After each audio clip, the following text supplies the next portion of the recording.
sanctuaire. Il s'agit d'un acronyme qui décline les stratégies utiles pour optimiser notre système immunitaire. À chaque lettre, un spécialiste se fera un plaisir de venir partager avec nous des informations et des astuces pour optimiser notre santé. Alors, relevez le défi, mettez vos chaussures de sport et entrez avec moi dans cet espace protégé, le sanctuaire.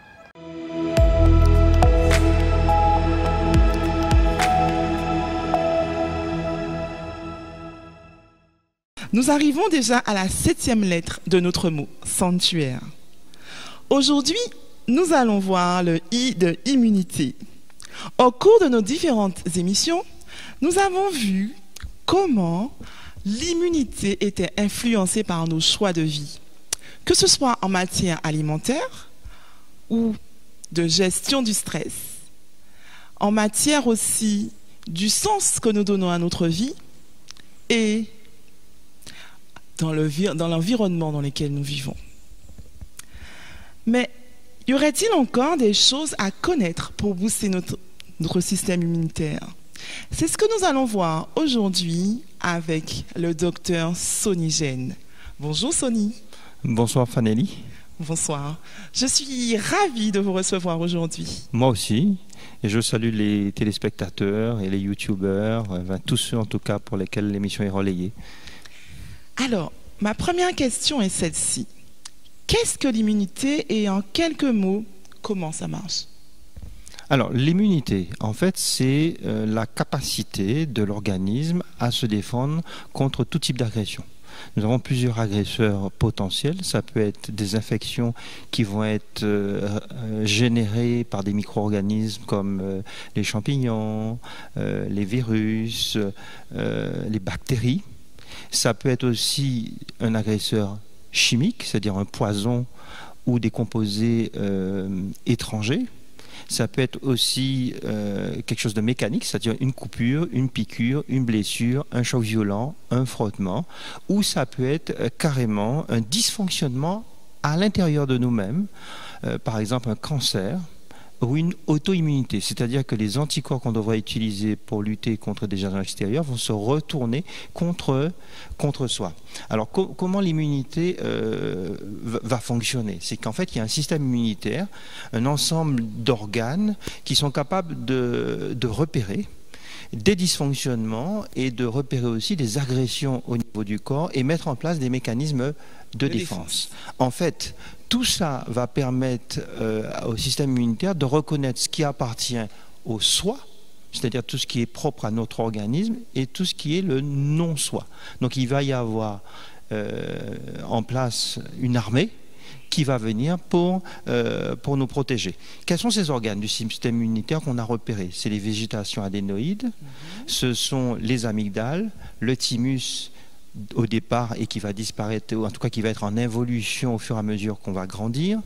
Il va y avoir les vaisseaux lymphatiques et les ganglions lymphatiques qui forment le système lymphatique, la rate, les plexus de Player qu'on trouve au niveau des intestins, et c'est pour ça qu'on dira que les intestins représentent 80% du système immunitaire, et enfin on aura aussi la moelle osseuse. Donc, pour résumer, le système immunitaire va en fait nous protéger contre quoi? Les agressions, les dysfonctionnements et bien sûr le non-soi. Il y a deux types d'immunité. L'immunité innée, ça veut dire qu'on naît avec, et le rôle en fait de cette immunité, je veux dire innée, ça va être de repérer effectivement les agresseurs. Ils n'ont pas encore rencontré ces agresseurs, mais ils vont essayer de fournir une réponse la plus efficace possible. Alors que dans l'immunité acquise, c'est-à-dire qu'on va acquérir au cours de la vie, elle va s'adapter à chaque agresseur. Donc, lors d'une première rencontre, j'ai envie de dire, l'agresseur va être photographié, et lorsqu'il va photographier et mémoriser, un peu comme dans un disque dur, et lorsqu'il va se représenter, on doit avoir normalement une réaction plus rapide et plus efficace les fois suivantes. Et c'est un peu sur ce principe que repose la vaccination. D'accord. Donc, en fait, on a une première garde qui arrive et qui va attaquer. Et si j'ai bien compris, enfin, j'essaie de reformuler, Après, on prend une photo du virus ou de l'agent pathogène et à partir de là, il est fiché et on le reconnaît plus vite. Exactement. À chaque fois que quelqu'un se présente, on essaie de voir le disque dur, est-ce que cet agresseur il est connu? Un peu comme dans un service de police ou de renseignements généraux. En fait. Voilà, donc il s'agit d'un système de sécurité qui est à l'intérieur de nous. Et hyper performant. Hyper performant, je veux bien le croire. Alors, nous constatons que nous ne sommes pas égaux en matière d'immunité. Que pouvez-vous nous dire pour renforcer notre système immunitaire? Alors, nous ne sommes pas égaux, pas seulement en matière d'immunité, nous ne sommes pas égaux face à la maladie et dans la vie en général.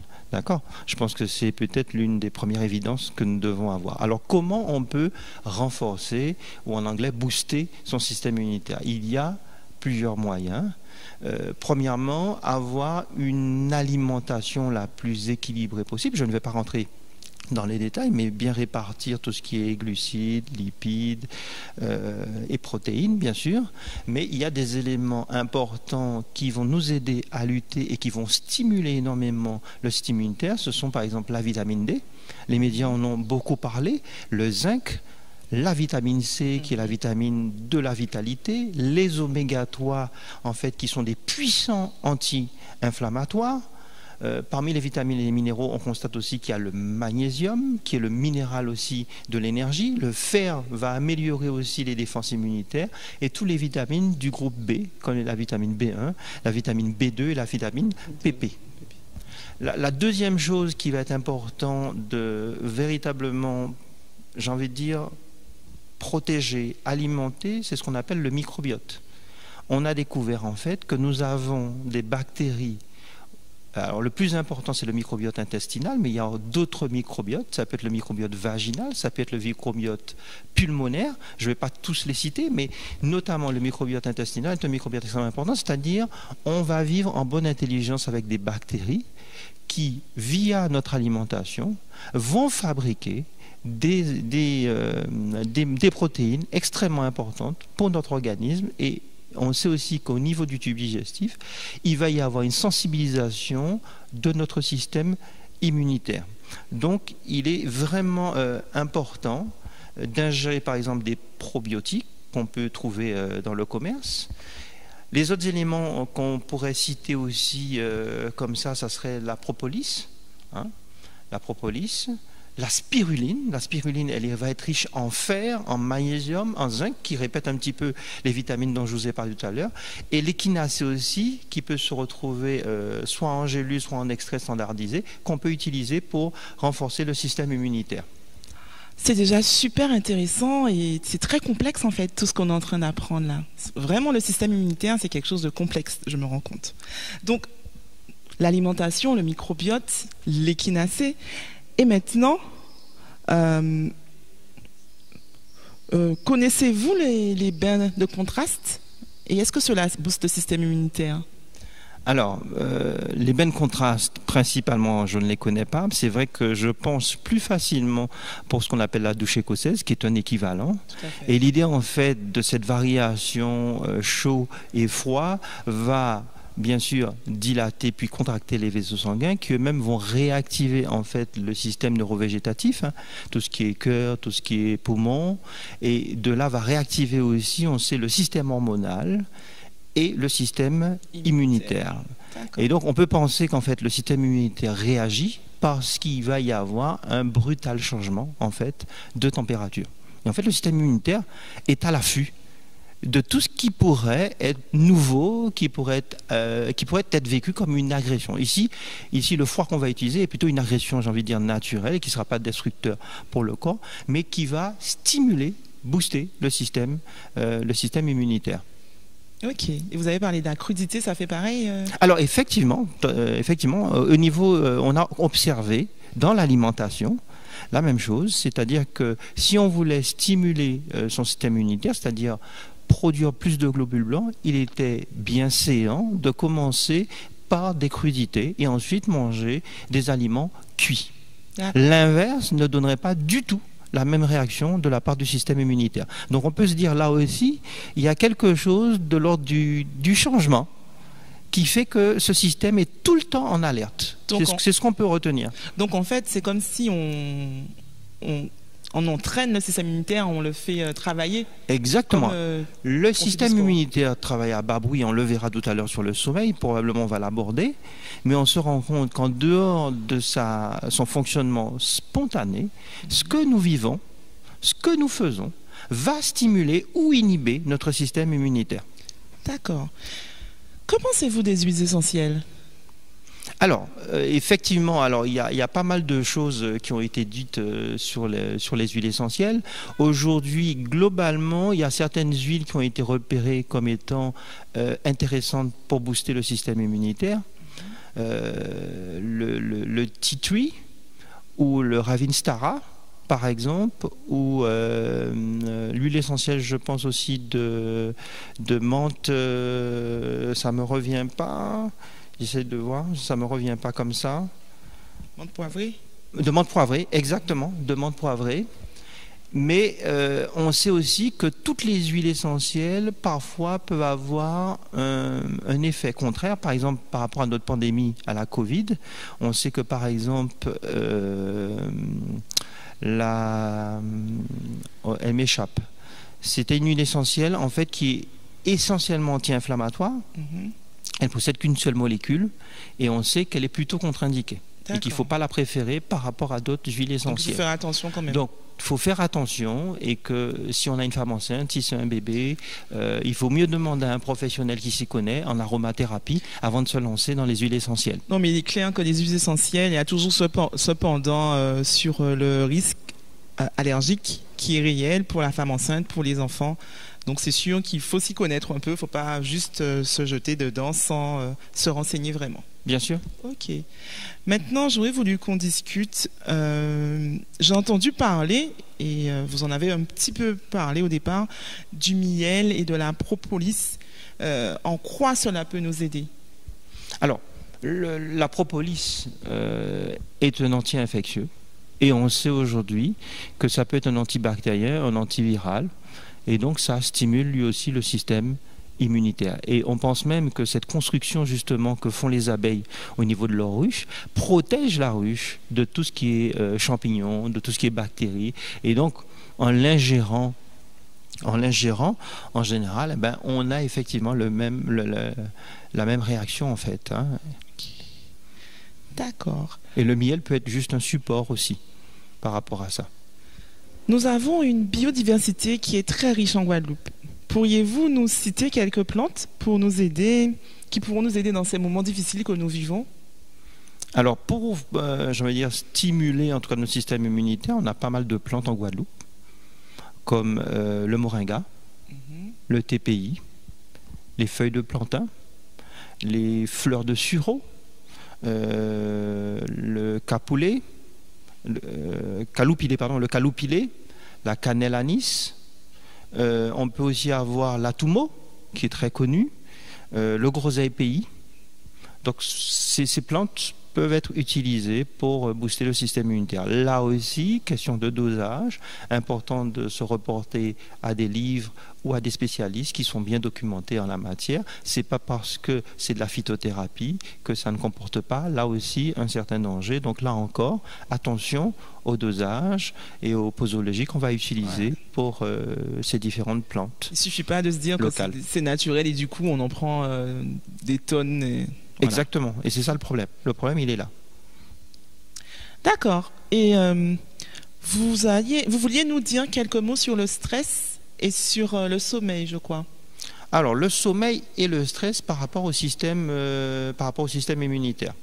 Alors, ce qu'on sait aujourd'hui, c'est que passer une bonne nuit n'est pas seulement se reposer. Qu'est-ce qu'on a constaté ? On a constaté que durant le sommeil, notre cerveau et notre corps sont actifs, contrairement à ce que nous pensons. D'accord ? Et en fait, pendant le sommeil, va s'effectuer deux phénomènes importants. Un phénomène de réparation et de régénération. D'où l'importance du sommeil.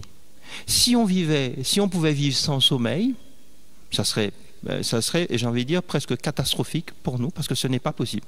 En fait, on a besoin de sommeil. Et on a constaté quand même une chose importante, c'est que pendant le sommeil, certaines cellules qui appartiennent aux lymphocytes T, qui sont des globules blancs spécialisés, dans la lutte contre les agents, je vais dire, contre les fameux agresseurs dont on parlait, vont se déplacer. Alors qu'en état d'éveil, ils circulent dans le sang, pendant le sommeil, ils vont se déplacer vers les ganglions lymphatiques. D'accord ? Et au niveau des ganglions lymphatiques, il va y avoir un certain nombre de phénomènes qui vont se passer, notamment la reconnaissance de certaines parties des agresseurs, ce qu'on appelle aujourd'hui les antigènes, d'accord ? Mais aussi va sensibiliser les lymphocytes T pour qu'ils soient plus performants. Et au réveil, ces fameux lymphocytes T vont retourner dans la circulation sanguine. Et c'est quelque chose qu'on a découvert il n'y a pas longtemps, c'est qu'en fait, il y a un déplacement des cellules immunitaires pendant le sommeil. La deuxième chose, pendant ce sommeil et pendant cette rencontre entre les lymphocytes T et certaines autres cellules, il va y avoir la création de souvenirs immunitaires.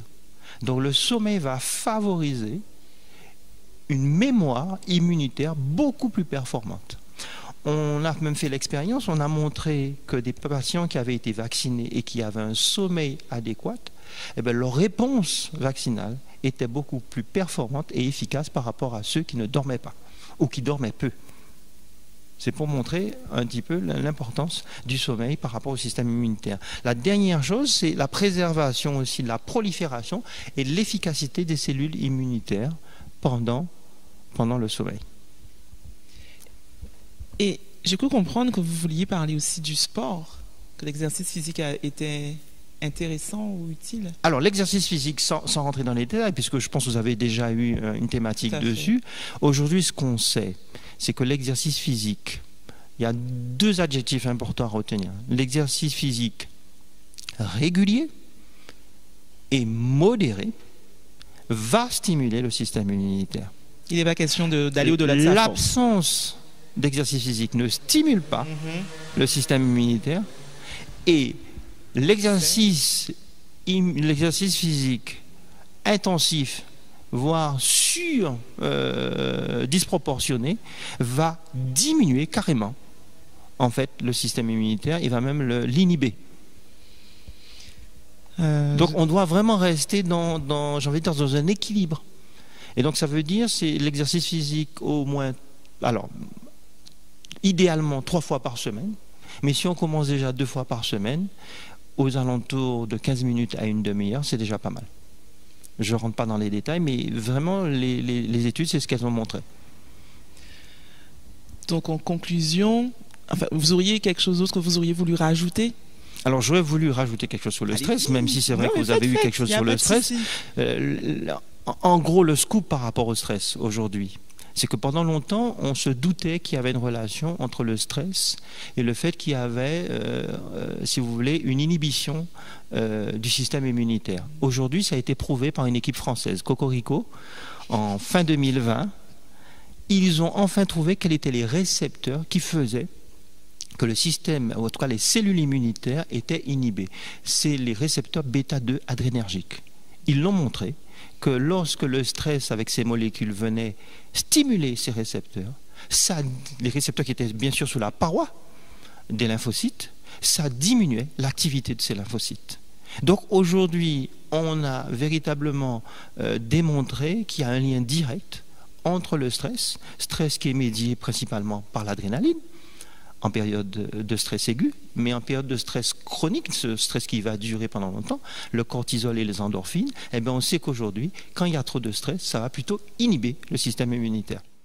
Alors, ce qu'on pourrait rajouter, en fait, pour clore un peu notre rencontre, c'est de dire que ce qu'on a constaté, c'est quand même que le stress aigu casse l'immunité pendant 8 heures, ce qui fait quand même long.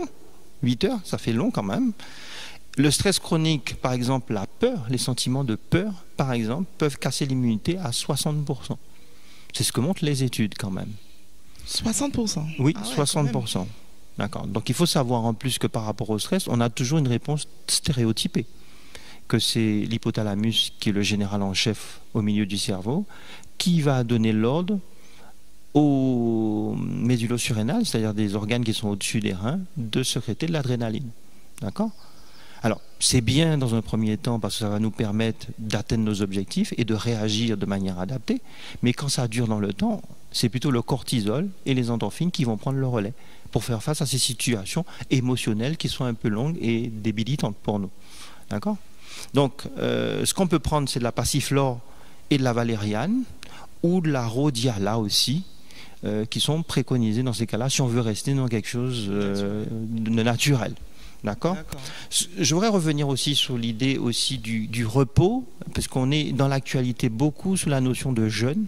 On entend beaucoup de gens qui vantent, je veux dire, les mérites du jeûne, et effectivement, on peut dire aujourd'hui que le repos digestif, hein, je dis bien le repos digestif, on sait aujourd'hui que le repos digestif va permettre, en fait, lorsqu'on fait 3 jours de jeûne, il va y avoir une contrainte pour la moelle osseuse qui va devoir produire de grandes quantités de globules blancs pour combattre les infections.